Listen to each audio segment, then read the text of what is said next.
What's going on, everybody? Welcome back to the channel. Welcome back to the school week. If you're in the school group, I appreciate you. I'm glad you're here. Every week, we're going to go live. Every week, I'm going to record some videos. We're going to discuss how to become better versions of ourselves using physical fitness, using nutritional health, using emotional and mental health and strategies to help us get better and help us become those better versions of ourselves, not only for us, but also for the people around us and for whatever goals that we have or are hoping to achieve. So right now we're in December. We're rolling through very quickly to the end of the year. We got a few more weeks left. Last week we talked about continuing on your habits and not letting yourself get discouraged with these days of holidays season and the temptation of more sweets, extra portions. You got parties, you got family gatherings, you got work gatherings. So it's going to be all over the place. But as we said last time, don't stress on it. Enjoy yourself. Stick to your routine the other 90% of the time, and I promise you'll be fine. All right. For this video, I want to talk about not necessarily New Year's resolutions, but your New Year's stop doing list. If that doesn't make sense, it's okay. It's brand new to me as well. Just started to kind of use this more and more versus trying to put new habits into our lives and new things into our lives. It's probably easier to remove things out of our lives so that we can make space for the things that we want to add. So instead of thinking about I will, like New Year's resolutions, right? Typical New Year's resolution is I want to lose weight, or I want to stop drinking, or I want to stop eating sugar, or I want to read one new book a month. Whatever it may be, that's fine.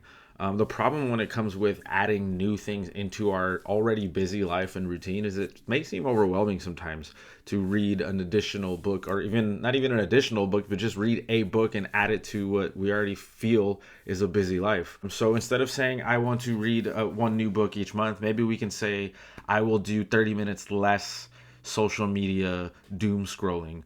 I will do one less episode of Netflix or Hulu or HBO, whatever, per week. And maybe that extra half hour of doom scrolling or that extra episode that you saved as far as time, now you can use that to read a book. So when you say, okay, I'm going to do 30 minutes less doom scrolling, what can I fill those 30 minutes with now? Maybe I can read a book. Maybe I can go take a walk, exercise a little bit, help myself on my weight loss path. Maybe I can get better and learn better skills for work so that I can get that promotion I'm really looking for.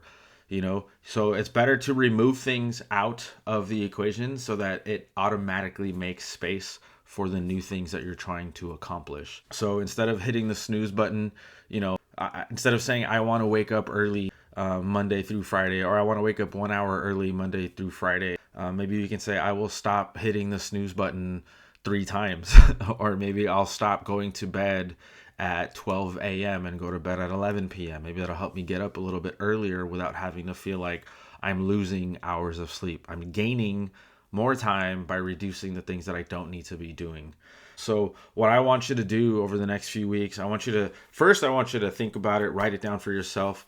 Second, I want you to comment on this video below. I want you to identify 1 to 3 things is good because it gives you something more to work on. It'll allow you to stretch yourself a little bit, challenge yourself a little bit. 1 thing is a little too easy. 2 can sometimes be easy. 3 is challenging.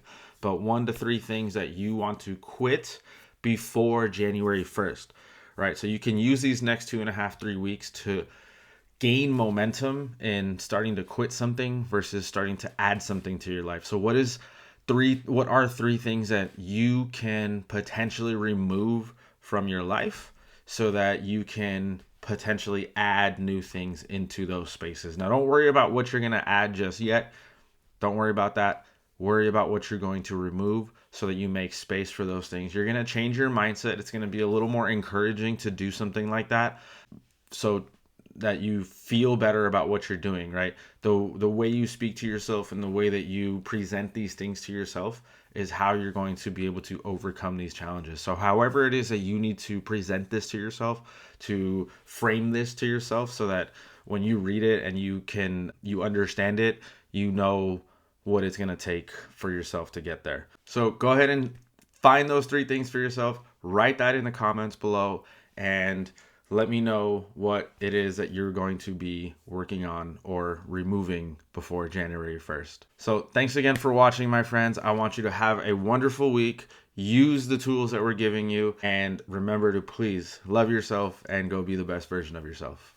Bye. Hey, thanks for sticking around for the end of this video. If you found it helpful, please hit that like button, subscribe for more fitness tips, and don't forget to ring that notification bell so you get notified when we post a new video. Also, if you're looking for a community of like-minded individuals seeking support, motivation, and accountability, check out the link in the description of this video. It'll have a link to my school group where you can join my online community and we can support each other and go along this fitness journey together so you're not alone. All right, I will see you hopefully on the other side. Bye.